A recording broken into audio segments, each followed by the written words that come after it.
जी, और इस वक्त की बड़ी खबर आपको बता दें, उमेश पाल हत्याकांड, एक और शूटर की तस्वीर सामने आई है।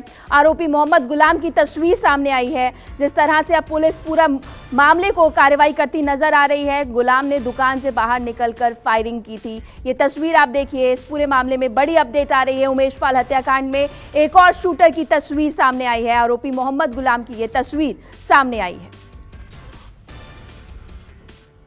गुलाम ने दुकान से बाहर निकलकर फायरिंग की थी और ये तस्वीर अब सामने आई है। अब ये पूरा मामला जो है वो साफ होता नजर आ रहा है। और रुक करेंगे सहयोगी अशोक तिवारी का। अशोक, जिस तरह से एक एक कर अब जिस तरह से तस्वीरें सामने आ रही हैं और कहीं ना कहीं सियासत भी जो है वो तेज होती नजर आ रही है।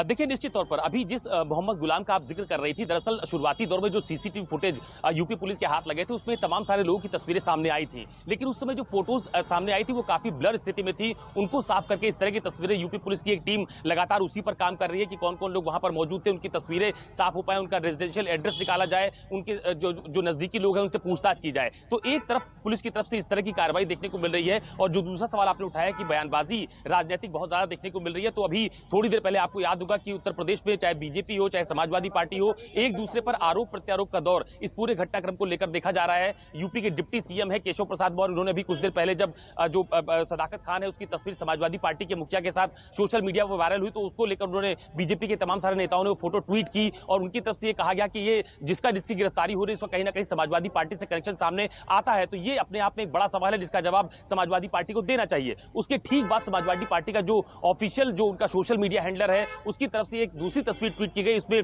बीजेपी के एक नेता के साथ सदाकत खान की फोटो ट्वीट की गई और यह कहा गया कि इसमें बीजेपी नेताओं की संलिप्तता है। तो आरोप प्रत्यारोप का दौर भी इस पूरे मामले में देखा जा रहा है। लेकिन यह बात बिल्कुल सही है कि प्रयागराज में जो भी हत्याकांड घटित हुआ है उसने कहीं ना कहीं पूरी मशीनरी को झकझोर कर रखा है और यही वजह है कि समाजवादी पार्टी बीजेपी पर आरोप लगा रही है। हालांकि बीजेपी के लोग भी लगातार कार्रवाई का दावा कर रहे हैं। आपको याद होगा कि जब यूपी विधानसभा की कार्रवाई उत्तर प्रदेश में बीते दिनों चल रही थी तो सदन के भीतर अखिलेश यादव और योगी आदित्यनाथ की बहुत ज्यादा नोकझोंक देखने को मिली थी। अखिलेश यादव प्रयागराज की घटना को लेकर सवाल उठा रहे थे तो उस दौरान भी योगी आदित्यनाथ की तरफ से ये कहा गया था। बड़ी खबर, वो तस्वीर जो तस्वीर पहले ब्लर थी अब वो तस्वीर साफ हो गई है। आरोपी मोहम्मद गुलाम की तस्वीर सामने आई है और ये वो तस्वीर है जिसको लेकर लगातार जो पुलिस है वो ये तस्वीर ब्लर सामने आ रही थी, लेकिन अब ये साफ तस्वीर जो है वो सामने आ रही है और इस तस्वीर से कई और चीजें साफ होती नजर आ रही हैं। आरोप प्रत्यारोप की राजनीति है और कहीं ना कहीं वो हॉस्टल का भी जिक्र हो रहा है और कहीं ना कहीं सदाकत की अगर बात की जाए तो उसकी तस्वीर जिस तरह से मुख्यमंत्री के साथ नजर आ रही है उसको लेकर भी सवाल उठाए जा रहे हैं। कहीं ना कहीं सियासत जो है वो तेज